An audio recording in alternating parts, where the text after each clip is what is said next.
My guest this week is Kelsey Myers. Kelsey is a 2001 alum of the University of Redlands who established a successful career in journalism and broadcasting. His journey began during a semester abroad when he covered news and current events for outlets in Australia, including the Australian Broadcasting Corporation. Later, he found himself working for CNN, where he worked his way up to assisting production for Larry King Live. Later, he joined ABC's 2020 and currently works for CBS News. It's a great pleasure to have a fellow broadcaster on the program. Kelsey Myers, welcome to Inside the Studio. Oh, thank you, Evan. Thanks to you and your crew for having me here. It's always an honor to be back on the campus of University of Redlands. It's amazing to be in a studio, a working studio here on campus. That's a huge credit to you and the team here to get to this moment, and I'm really excited about what's next for this. There's clearly a bright future ahead. Not more excited than I am, though. So before we get to your career, let's talk about your time here at the University of Redlands. What did you study? I started out as an environmental studies major. I switched to a media studies degree about halfway through during my second semester of my junior year. Out of that, I went to Australia a couple times, once to a university in Queensland and then another one in Sydney.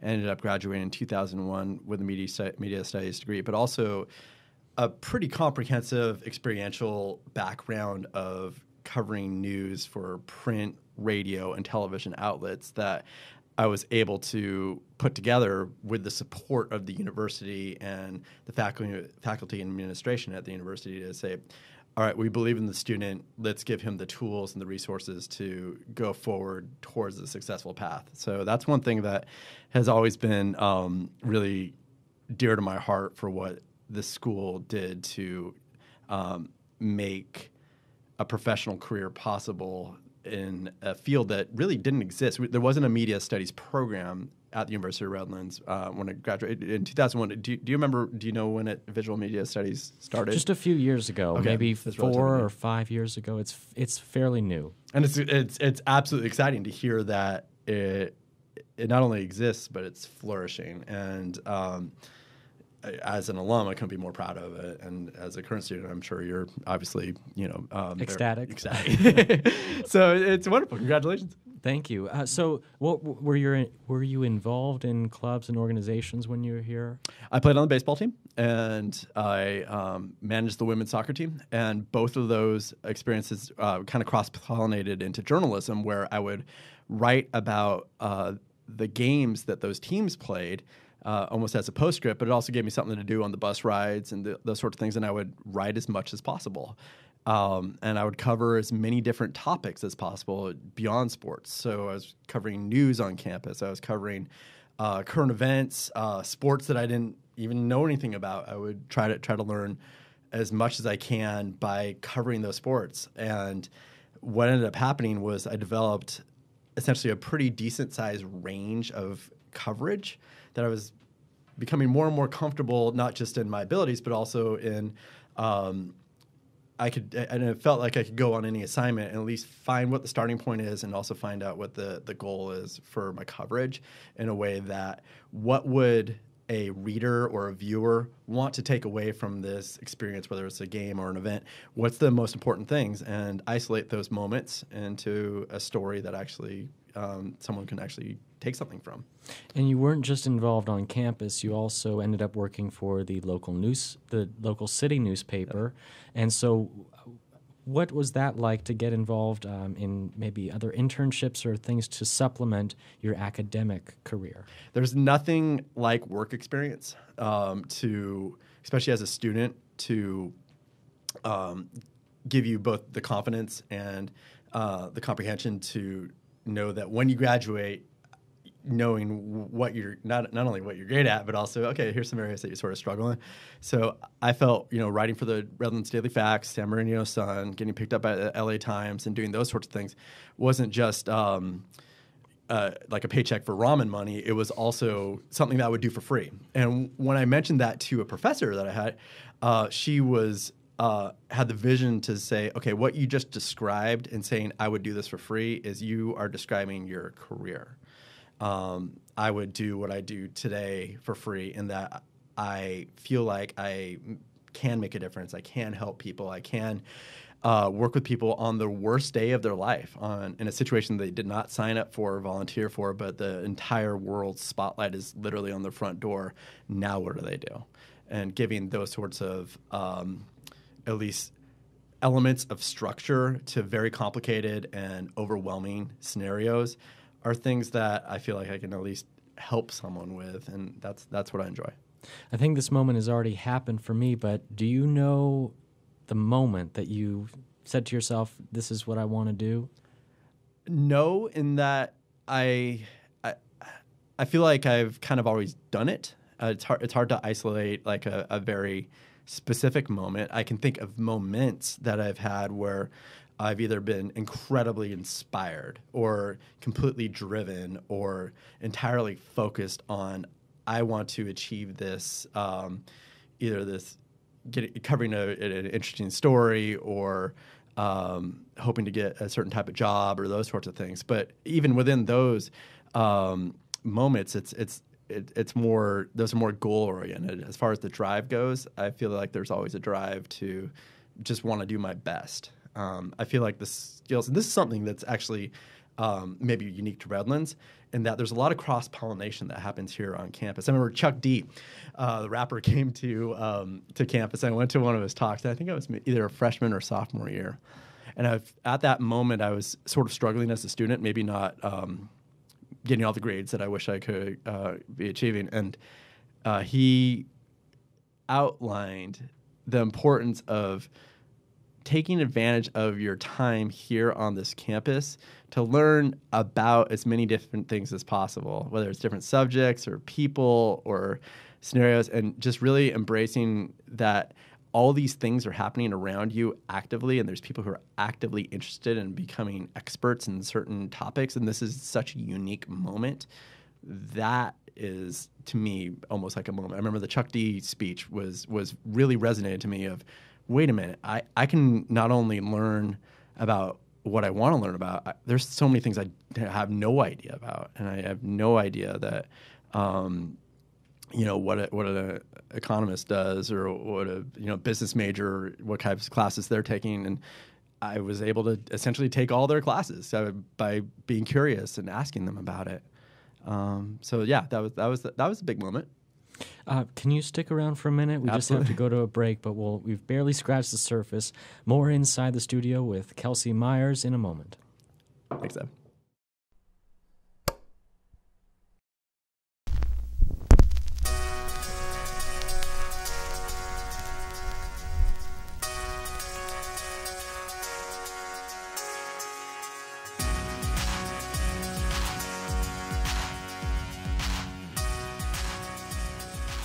Hi, I'm Evan Sanford, Station Manager. I'm Noah Sylvester, Assistant Station Manager.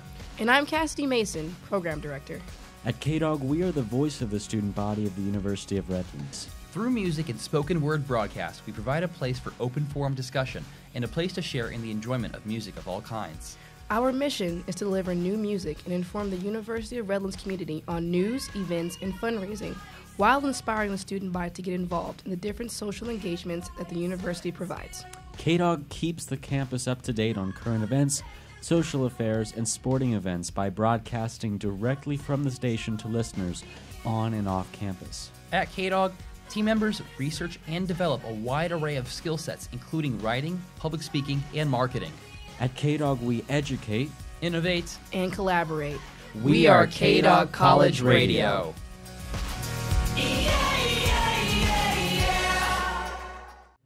Welcome back to Inside the Studio. We're talking with Kelsey Myers from CBS News about his transition from college to his career in broadcasting. So entering the industry can, of course, seem daunting to any graduating students or even current students thinking about getting into the industry.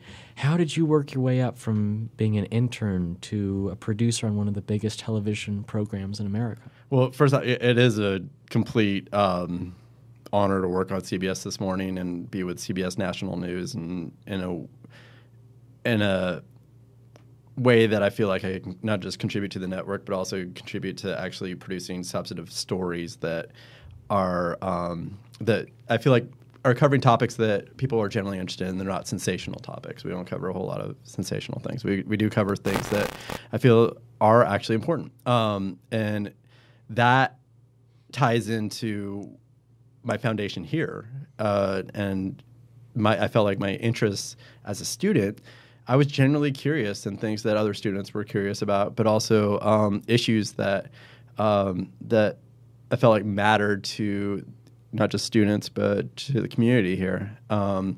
So I had a lot of interest in developing a clearer voice in my writing. I think it's one of those things in baseball, they always say, as long as you can hit, you can play, meaning that you can move your way all the way up to the major leagues and have a job in the big leagues. As long as you can hit, you can play.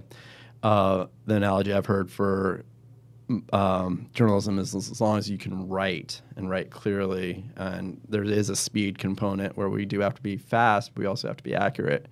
And sometimes we're dealing with stories that are very fluid, and sometimes there's a lot of moving parts. So we have to figure out what's the most important thing, or what are the different things that are all happening and everything. What I had here at Redlands, and it's great to see that it still exists, is the opportunity to learn by not just doing, but by making mistakes, finding out what are some areas that I do need to improve on. Maybe it was speed, maybe it was clarity. I remember there was one story I worked on here for the Daily Facts, and this wasn't a campus paper. This is a city paper where it's like the real deal. And a woman that I quoted said, "Do," but I wrote down "don't." And it was some sort of town hall issue and everything, but it was enough that it changed the story. And it really alerted me to those sorts of details and the importance of them. Out of that, I feel like I got a degree of confidence of, okay, now I know where the mistakes are going to be before the public finds out what the mistakes are going to be, and really try to develop off that and find a way to see where I was going to need help and ask for help, where I felt like I had it under my fingers as far as a story was going or a situation, and what I could go forward with and what was reportable. I learned the difference between knowing something and thinking I knew something, and news that comes very real very quickly. I always try to draw a very clear line between what I know and what I think. And if I'm interviewing a subject, if they say, "Hey, I saw this cat in a tree," and I'd say, "Hey, what color was it?" And if they say, "I think it was orange," then I have to make sure that, okay, I put down a note. They don't know if it was orange, because it might be something else. So those sort of things. And then I ask, "Hey, do you have a photo of it?" And they have to have a photo of it. That's fantastic, because now we're talking about what we know, not what we think. Point of all this is being that having that experiential side really helped me when I essentially graduated and was looking for where I was going to start my career, and being able to point to essentially a working resume, not just, "Hey, I graduated in May or in June. Here's what I did while I was at school, and what I can contribute to at that point local news in Portland." So you graduated in May of 2001. Yeah. Were you working in the industry on 9/11? So I was with the CBS affiliate in Portland. I was in discussions with the CBS affiliate in Medford, Oregon, for an anchor and weathercaster morning position on air. I had previously reached out to everyone and anyone as a student for potential job ideas while I was a senior. And one of the places that was in touch with me was CNN for a position at Larry King Live, but it was an internship. And as a graduate, they couldn't, and they had unpaid internships then. And as a graduate, they couldn't offer course credit and everything. It was essentially not going to come together. But so as that was kind of happening, I was looking at the anchor route. And so on September 11th, I got up in the morning in Portland really early to drive down to Medford to sign the contract. And the events of 9/11 played out over the course of that day.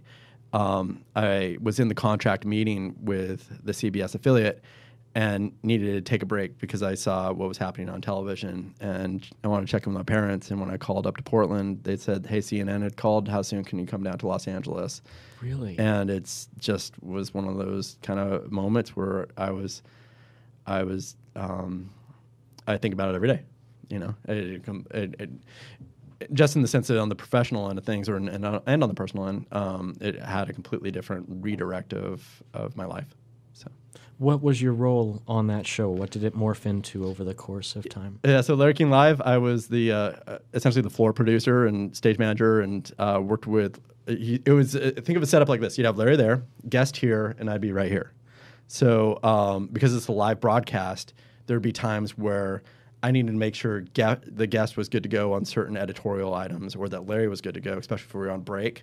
And sometimes I had to run a screen, meaning that, let's say we needed to tell Larry something, but we needed to prep Larry on something that necessarily the guest maybe didn't need to be aware of in that moment, in that we were going to ask them about them next. So sometimes I would just talk with the guest and say, tell me about, what projects you're working on, those sorts of things.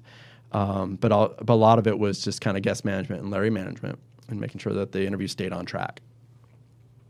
What's your process of choosing a story to cover? I'm always interested in original reporting, and that's a foundation for CBS. So there's great overlap there. So CBS News thrives on original reporting. Our flagship broadcast, 60 Minutes, has sustained incredible success off that. You have Sunday Morning that does that, 48 Hours that does that. And CBS This Morning and CBS Evening News do that as well. And so you have everyone kind of pulling on the same side of the rope of not only covering what's out there and what everyone's already aware of, but also introducing maybe new either topics or characters or scenarios that people don't know about yet, but they need to know about. And here's why. Here's why this is important, that this is occurring on one part of the country, but it affects you here in Redlands, California. And being able to find that sort of broad connection, that's one thing that CBS News strives to do, and that's a fantastic standard to try to meet every day. What's your favorite story? Or what are some of your favorite stories that you've produced? In-N-Out Burger was a big one that was fairly recent. For CBS This Morning, we sat down and had the first essentially sit-down interview with the head of In-N-Out Burger, and that's a company that never does interviews, and that's kind of their corporate policy and everything. And they're a private company, and they just essentially don't do a lot of public appearances. But that was one that I worked over a long course of time with In-N-Out Burger, and coincidentally, they were opening up a store in Medford, Oregon. And I obviously had a background and a history there, and I really wanted to find out, curiously and genuinely, why Medford, Oregon was important to them. Why, in the same way that Medford, Oregon's important to me and my backstory, why is Medford, Oregon important to the story of In-N-Out Burger? And we found some good overlap there, and we found some areas that they could talk about, and we went from there. Finally, I have to ask you, what is your advice for students that want to go into the business? Fail. Fail? Yeah, okay. Completely fail. And I honestly mean that in a way that is productive. I think you really do have to learn what you do well at. You also have to learn how to fail and learn that's not the end of the world, that it is cumulative. These things do add up. And you can see when maybe a meeting's not going well, you need to change tactics. Or if you're trying to reach out on one front and, hey, I'm not hearing back from them, and those sort of things, how do I follow up and do those sorts of things? So as a student, it's well within your rights to, and as your role as a student, to learn. And part of the learning process is, I think, it's natural to get so focused on succeeding and on being either perfect or landing things or all those sorts of things that when things don't work out, it becomes a shock. Where, in the sense is, be able to put yourself out there, want to try to do things, want to try to work on your range, try things out, or cover topics or whatever that you're not familiar with, because they will add up to something. You will be in a situation, even if you're in a magic wand scenario where everything lands in the right spot, you're going to face some adversity at some point. And the more adversity you face while you're a student versus out in the professional world, when you do face that adversity in the professional world, you at least feel like you'll know how you'll respond. You'll know how Evan will respond when Evan has a bad day, and you'll be able to maybe put out the fire before it becomes big. Well, this has been a good day, and thank you so much for being here. Thanks, Thank Evan. you so Appreciate much. it. Yeah. More inside the studio in a moment. Stay with us.